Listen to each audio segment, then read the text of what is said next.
Good morning everyone, welcome to civil service study. 25 अक्टूबर है आज और यह है test number 12 2021 UPSC civil services prelims के लिए। तो चलिए स्टार्ट करते हैं। यूपी पीसीएस की टेस्ट सीरीज स्टार्ट कर दी गई है वर्ष 2021 के लिए। उसकी प्लेलिस्ट बना दी जाएगी। जितने भी टेस्ट कंप्लीट होते हैं पेपर तक, सबका रिवीजन करते रहिए हर दिन, ठीक है। चलिए स्टार्ट करते हैं। तो प्रश्न क्रमांक संख्या 1 पर आ जाइए। स्नो लेपर्ड से रिलेटेड कुछ स्टेटमेंट है यहाँ पर और बताना कि इनमें से कौन सा करेक्ट है। हाल ही में स्नो लेपर्ड दिवस मनाया जा रहा है, मतलब मनाया जा चुका है, इसलिए दूसरी बार है जब इससे संबंधित प्रश्न आपके सामने आया है। पहला स्टेटमेंट है IUCN की रेड लिस्ट में क्रिटिकली इंडेंजर्ड है ये, यानी गंभीर रूप से संकटग्रस्त है। और वर्ष 2013 के विशेष डिक्लेरेशन में विशेष घोषणा पत्र के तहत अंतर्राष्ट्रीय हिम तेंदुआ दिवस मनाने के रूप में जो है अधिसूचित किया गया था। कब मनाया गया? अभी कुछ ही दिन पहले मनाया गया है। पता होगी आपको डेट। क्या ये जम्मू कश्मीर और सिक्किम राज्यों में भी पाया जाता है? बताइए। देखिए, हाल ही में 23 अक्टूबर को स्नो लेपर्ड डे मनाया गया और इसे मनाए जाने की घोषणा 2013 के विशेष घोषणा के तहत की गई थी। तो करेक्ट है दूसरा वाला स्टेटमेंट। IUCN की रेड लिस्ट में ये वुल्नरेबल है, मतलब सुवेद श्रेणी में है। गंभीर रूप से संकटग्रस्त छोड़ो, संकटग्रस्त नहीं है ये, मतलब वुल्नरेबल है ये।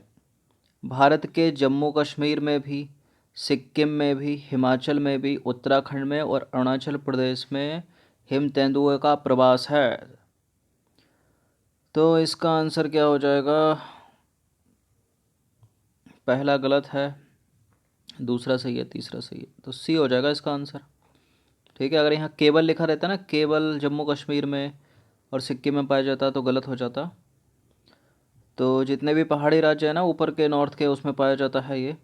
तो देखिए, भारत में हिम तेंदुए की भौगोलिक सीमा पश्चिमी हिमालय का एक बड़ा हिस्सा है, जिसके अंतर्गत आपको याद रखना है जम्मू कश्मीर में पाया जाता है ये, हिमाचल में पाया जाता है ये, उत्तराखंड में पाया जाता है ये, सिक्किम में पाया जाता है और अरुणाचल प्रदेश में पाया जाता है। और क्रम भी यही है अगर मैप में देखोगे तो। 2013 के विशेष घोषणा के तहत 23 अक्टूबर को, कब? 23 अक्टूबर को अंतर्राष्ट्रीय हिम तेंदुआ दिवस के रूप में अधिसूचित किया था। और हिम तेंदुआ IUCN की रेड लिस्ट में वुल्नरेबल श्रेणी में है, न कि इंडेंजर्ड या क्रिटिकली इंडेंजर्ड। निम्नलिखित में से किसके संदर्भ में पायरोलिसिस और प्लाज्मा गैसीकरण, पायरोलिसिस और प्लाज्मा गैसीकरण जैसे शब्दों का उल्लेख किया गया है? अपशिष्ट निपटान, प्लास्टिक निपटान, हाइड्रोजन ईंधन आधारित ऑटोमोबाइल, बायोडीजल निष्कर्षण प्रौद्योगिकी। पायरोलिसिस और प्लाज्मा गैसीकरण। देखिए, होता तो इसमें प्लास्टिक निपटान भी है, लेकिन और भी होते हैं ना। तो सही उत्तर यहाँ पर अपशिष्ट निपटान हो जाएगा, option number A. Sanitary pad भी हैं इसमें। तो देखिए, प्लास्टिक हो गए, सैनिटरी अपशिष्ट आदि से बने पॉलीमर कचरे को दो मुख्य प्रक्रियाओं, वो प्रक्रिया कौन सी हैं? पायरोलिसिस और प्लाज्मा गैसीकरण के माध्यम से निपटान उनका किया जाता है। जो पायरोलिसिस प्रक्रिया है, इसमें उपर्युक्त उत्प्रेरक की उपस्थिति में अवायवीय वातावरण में पॉलीमर अपशिष्ट को 4000 से 6000 तापमान पर गर्म किया जाता है। पॉलीमर अपशिष्ट से वाष्पशील पदार्थ जो है हीटिंग के परिणाम स्वरूप निकलता है, जो संघनित होने पर पायरोलिसिस तेल के रूप में प्राप्त होता है।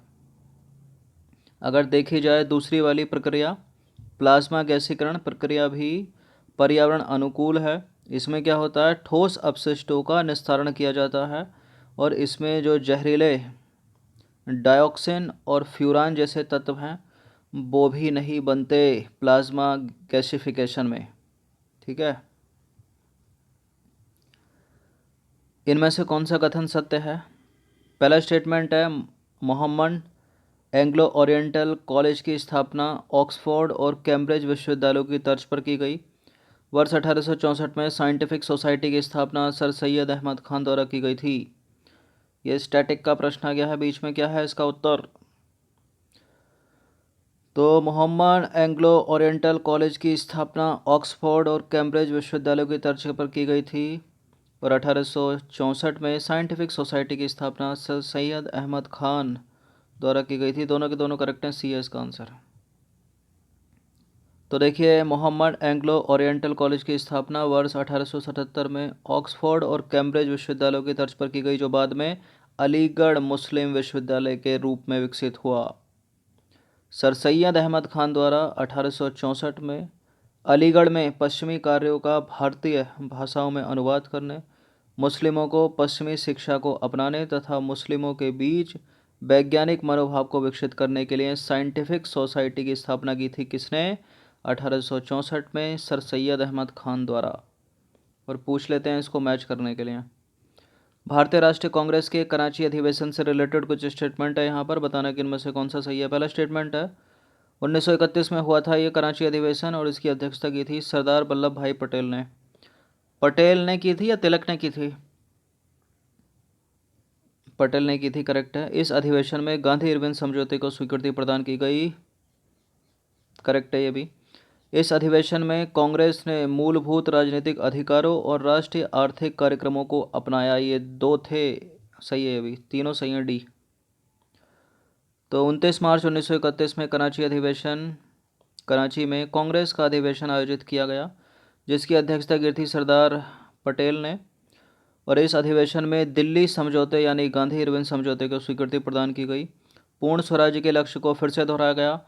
भगत सिंह, राजगुरु, सुखदेव की वीरता और बलिदान की प्रशंसा की गई।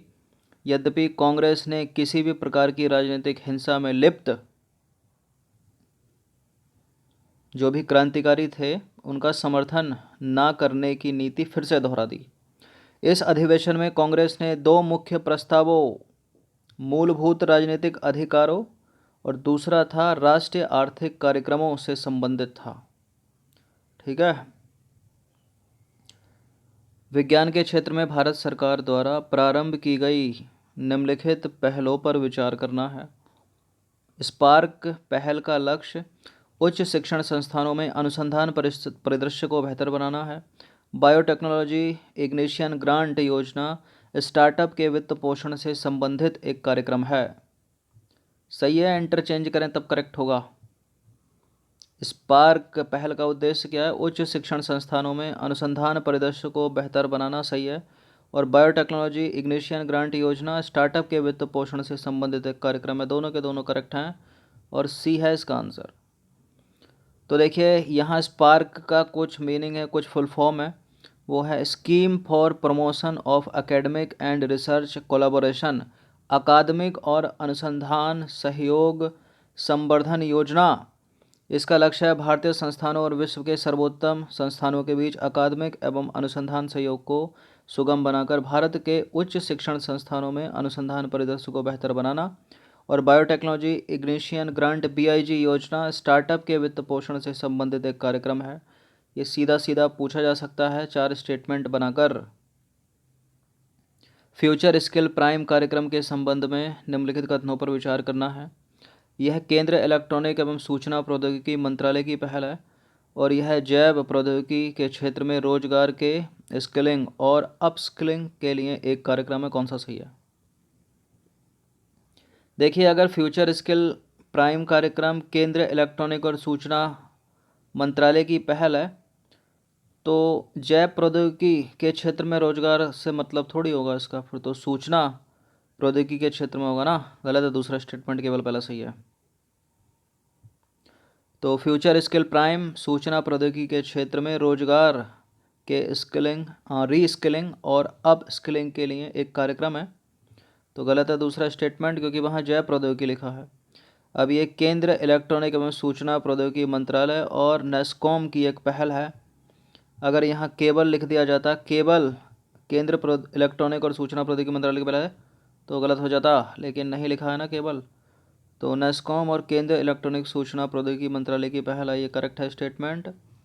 और सूचना प्रौद्योगिकी के क्षेत्र में रोजगार के री स्किलिंग और अप स्किलिंग के लिए एक कार्यक्रम है ये। इंद्रजीत गुप्ता कमेटी निम्नलिखित में से किस क्षेत्र से संबंधित है? इंद्रजीत गुप्ता समिति का संबंध निम्नलिखित में से किससे है? रक्षा खरीद प्रक्रिया से नहीं है, श्रम कानूनों से नहीं है, बैंकिंग सुधार से नहीं है, चुनावी सुधार से। ऑप्शन नंबर ए है इसका आंसर और ये मोस्ट इम्पोर्टेंट प्रश्न है, पूछा जाता है। तो इंद्रजीत गुप्ता समिति चुनाव सुधारों से संबंधित है। इस समिति की सिफारिशों में निम्नलिखित बिंदु शामिल हैं, कौन कौन से हैं? लोकसभा एवं विधानसभा चुनावों का खर्च सरकार द्वारा वहन किया जाए। ऐसे प्रत्याशी जो अपना वार्षिक आयकर रिटर्न दाखिल करने में असफल हैं उनको चुनावों में आर्थिक सहायता ना दी जाए। जो इनकम टैक्स रिटर्न नहीं देता अपना। 10,000 से अधिक चंदे की राशि ड्राफ्ट अथवा चेक के माध्यम से प्रदान की जानी चाहिए। और इंद्रजीत गुप्ता समिति के बाद चुनाव सुधारों के लिए के संथानम समिति का गठन हुआ। ये भी चुनाव सुधारों से संबंधित है और कॉम्पिटिटिव एग्जाम की फेवरेट है। क्वेश्चन नंबर 8 है G20 समूह के संदर्भ में कुछ स्टेटमेंट है। यहाँ पर पहला स्टेटमेंट है G20 समूह का सचिवालय न्यूयॉर्क में है और वर्तमान में G20 समूह की अध्यक्षता सऊदी अरब द्वारा की जा रही है। और G20 भ्रष्टाचार निरोधी कार्यक्रम की पहली बैठक का आयोजन वर्ष 2010 में किया गया था। 2010 में नहीं किया गया, अभी किया गया है 22 अक्टूबर 2020 को। G20 भ्रष्टाचार निरोधी कार्यक्रम की पहली बैठक का आयोजन अभी 22 अक्टूबर 2020 को किया गया है, इसलिए तो पूछा गया है। ये प्रश्न गलत है स्टेटमेंट। G20 का कोई सचिवालय नहीं है। वर्तमान में G20 समूह की अध्यक्षता सऊदी अरब द्वारा की जा रही है। दूसरा स्टेटमेंट केवल करेक्ट है, ऑप्शन नंबर ए है इसका आंसर। तो देखिए G20 एक फोरम मात्र है जो किसी स्थायी सचिवालय या स्थायी कर्मचारी के बिना कार्य करता है और भारत G20 का सदस्य है। चीन भी G20 का सदस्य है, पाकिस्तान नहीं है। वर्तमान में G20 की अध्यक्षता सऊदी अरब 1 दिसंबर 2019 से 30 नवंबर 2020 तक किसके पास है? सऊदी अरब के पास है। दूसरा स्टेटमेंट सही है। G20 भ्रष्टाचार निरोधी कार्य समूह की स्थापना 2010 में G20 देशों के टोरंटो शिखर सम्मेलन के दौरान की गई थी, लेकिन इसकी जो पहली बैठक है अभी 22 अक्टूबर 2020 को आयोजित की गई है। तो गलत है तीसरा वाला स्टेटमेंट, ठीक है, इसलिए तो पूछा गया है ये प्रश्न। प्राचीन भारतीय इतिहास से संबंधित एक शब्द है कायोत्सर्ग। क्या है ये कायोत्सर्ग? स्टैटिक का एक प्रश्न आ गया।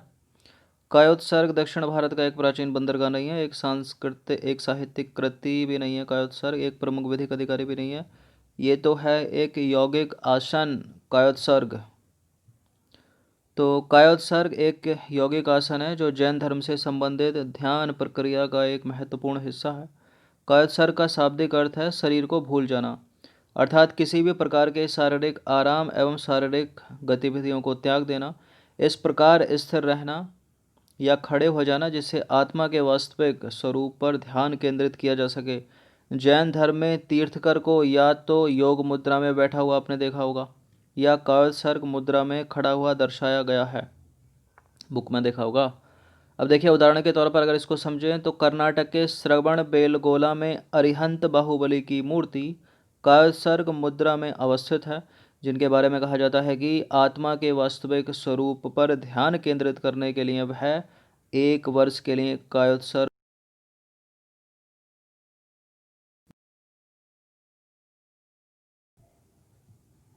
ठीक है, तो कायोत्सर्ग है एक यौगिक आसन, ऑप्शन नंबर ए। अंतिम प्रश्न की तरफ अग्रसर होते हैं। स्वतंत्रता आंदोलन के समय की एक घटना है, घटना का नाम है गांधी विवाह। किस आंदोलन से संबंधित है गांधी विवाह? गांधी मैरिज। काकोरी कांड से नहीं है, डांडी मार्च से नहीं है, असहयोग आंदोलन से नहीं है। ये किससे है फिर? यह है भारत छोड़ो आंदोलन से। तो देखिए भारत छोड़ो आंदोलन के दौरान थोड़ा गले में दिक्कत है मेरा, अगर आवाज़ स्पष्ट नहीं आ रही हो तो पेन टैप पर ध्यान दीजिएगा। भारत छोड़ो आंदोलन के दौरान गांधी विवाह, गांधी मैरिज का आयोजन किया गया और इस कार्यक्रम की 2 मुख्य विशेषताएं थीं जो आज भी अपनानी चाहिए लोगों को।